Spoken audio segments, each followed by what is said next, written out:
Yo, I'm Chris, and if you've ever eaten an edible before, you've probably thought one of two things. Either number one, whoa, I am super blitzed right now, how has this just happened? Or number two, what, I don't feel anything from this, huh? I swear edibles just do nothing for me. And I'm personally the former. When I do an edible, I could do like 50 mg, and it gets me blitzed. And until recently, I just thought that my edible tolerance wasn't connected to my smoking tolerance, because I smoke a lot every day, and it doesn't really make too much sense how an edible affects me so hard. And also until recently, until I sort of started researching this, I thought that people who would just say edibles can't affect me, I thought that they were just chatting shit. I just thought they'd never had a good edible, and that, everything they had was dead or fake, or, the people didn't know how to make edibles properly. Turns out that's not really true. And it's also connected to why some people just get absolutely blitzed. So I made a video recently, a little YouTube short, where I explained that my tolerance isn't connected to my edible tolerance and my smoking tolerance. They're not connected. But when I eat an edible, it gets me mash up. So I made this short called "Why Does 100 milligram Get Me So High?" And my conclusion was just that the two tolerances aren't connected.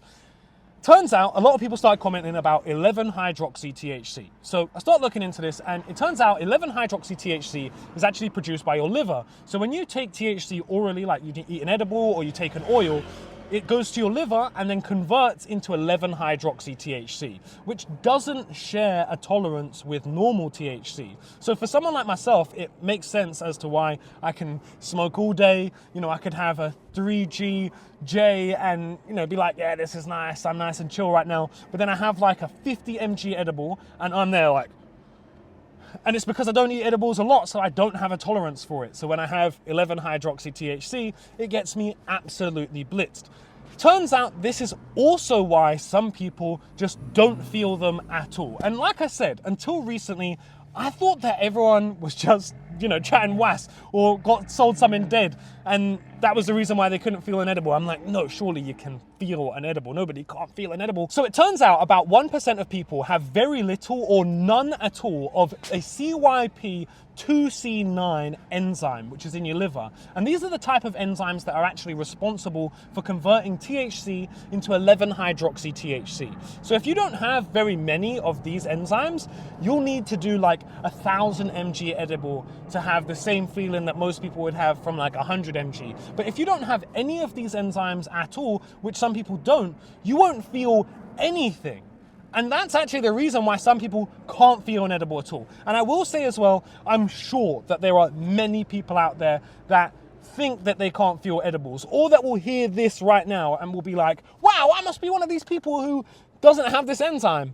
And then at some point you're going to try an edible again and it's going to mash you up, because it did turn out that you were just sold some dead stuff or some in bunk or whatever. But a good portion of those people actually might not have this enzyme at all. And there's a bit more that goes into this with the whole 11-hydroxy-THC thing, because I've actually had a friend of mine who has a job where they get drug tested, and for ages they don't smoke. They don't smoke at all, never. But they do eat edibles. And when they get drug tested, it doesn't come up on the drug test. Turns out that most drug tests don't test for 11-hydroxy-THC. They just test for delta-9 THC. And in turn, that means if you only eat edibles, it's not going to come up on the drug test. Now, what this also means, which people quite rightly pointed this out in my YouTube short, that's why I started actually researching this in the first place, is that because 11-hydroxy-THC doesn't share a tolerance with normal THC, you can do a tolerance break with edibles. So you could eat edibles every day, feel stoned every day, and in turn bring down your tolerance for smoking, and after 2 weeks smoke a J and have it hit you like you just did a normal tolerance for the,